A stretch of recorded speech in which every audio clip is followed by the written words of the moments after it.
Stop it! Get rid of that thing! Get rid of it! What's going on? I'm a celebrity around here.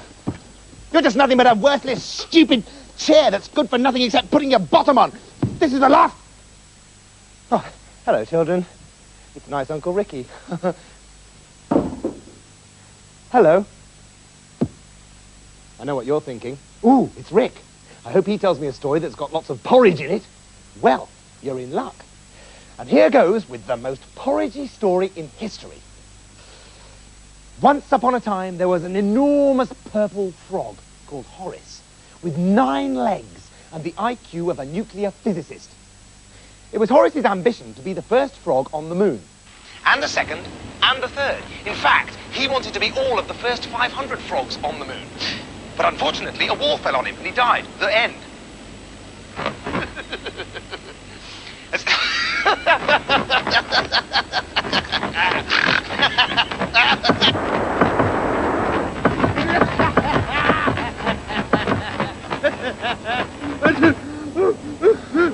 Oh dear! Oh dear!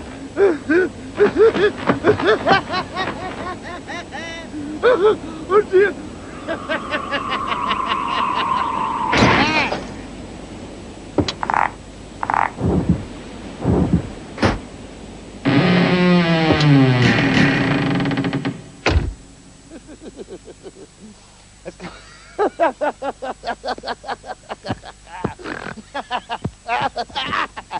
Fooled ya.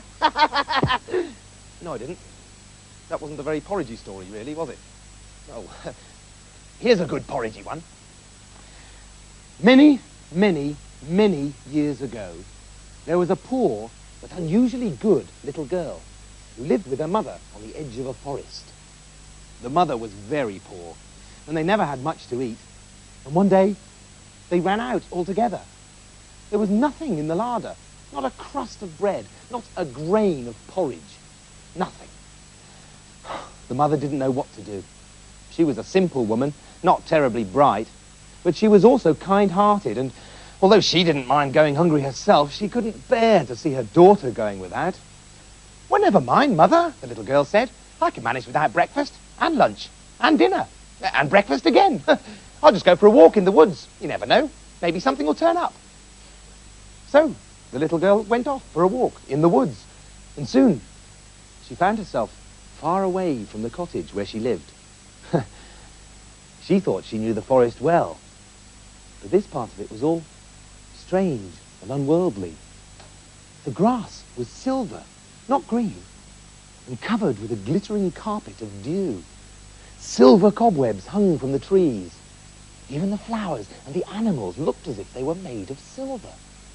And just as she was beginning to wonder if she wasn't completely lost, the little girl met an old woman with silver hair, carrying a small silver pot under one arm.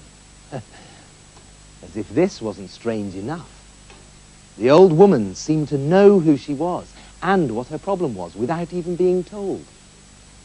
"Take this silver pot, my dear," the old woman said. "It will help you out of your difficulties." "Oh, but I have nothing to put in the pot," the little girl said. "Ah, you need nothing," the old woman replied. "Just follow these simple instructions.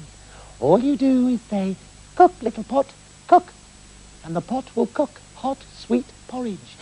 And when you want it to stop, you say, 'Stop, little pot, stop.' It's as simple as that."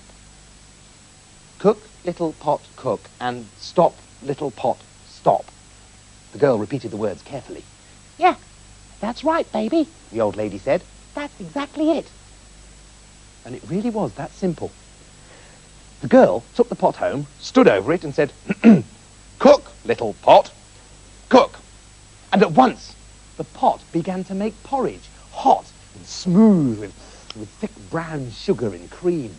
Oh, sometimes it seemed to taste of bananas, and other times of coconut or toasted marshmallows with chocolate sauce. And when she and her mother had eaten enough, she said, "Stop, little pot, stop." And the pot cooked no more. All went well. The mother and the child were never hungry. In fact, both of them put on quite a lot of weight. 3 times a day they ate porridge, breakfast, lunch and tea. And it always tasted of so many wonderful things and was so delicious that they never grew tired of it. But things went suddenly wrong one day when the little girl was out visiting her grandmother with her best red cape on. The mother had just eaten a big bowl of porridge, which had tasted of raspberry milkshake, but she fancied a bit more. And for the very first time, she decided that she would be the one who would get the pot cooking.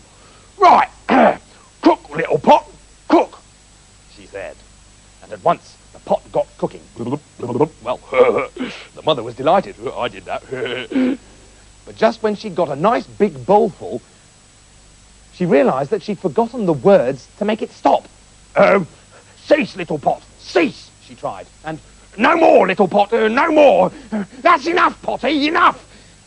By now, the porridge was pouring over the edge of the pot and slopping about on the kitchen floor. Thanks, little pot, yeah, thanks. The mother tried.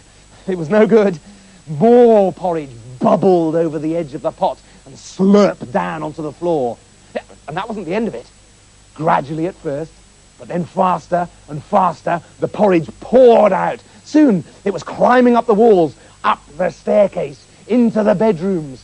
It was only a small cottage, and in what seemed like minutes, and probably was, both the bedrooms were absolutely jammed full of porridge, which was even messier than if they'd been porridged full of jam. Now it was pressing against the windows. The walls were bending and buckling. Something had to give. And with a great explosion, the windows shot out of their frames, and a great waterfall of porridge cascaded out and into the garden below. Help, little Potter! No, little pot! Oh, stop it, you rotten Potter! That's enough, you ruddy pot! But nothing worked. Grey, steaming porridge thundered down the garden path. One after the other, the flower beds bloop, bloop, disappeared. And not just the flower beds.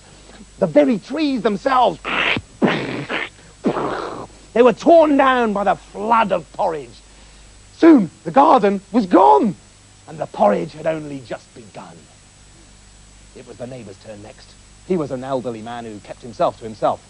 He'd been sitting in a deck chair reading a newspaper when he was disturbed by the mother's shouts. No, little pot! Oh, whoa, little pot! What? What's that? A pot? The neighbour mumbled to himself, and a second later, the porridge got him. A great wave of it crashed down, sending him one way and his wig another. Then it made for his house. The house didn't last long. Soon it had vanished beneath a churning sea of porridge. And now it was the turn of the village. It had been a quiet day. Nothing much had happened in the village.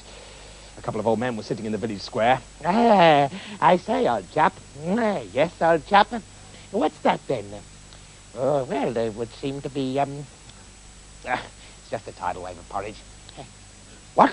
A tidal wave of porridge? And that was as far as they got. The porridge roared in. And instead of the village eating porridge, the porridge ate the village.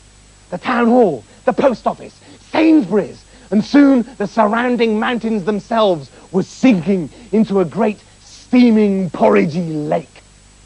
By the time the girl got home, her mother was on the roof, panicking and eating wildly. Mother, what's going on? I've had to swim home. Yeah, well, never mind about that. Do something. I've been shredding porridge for an hour. By now, the mother was close to hysterics.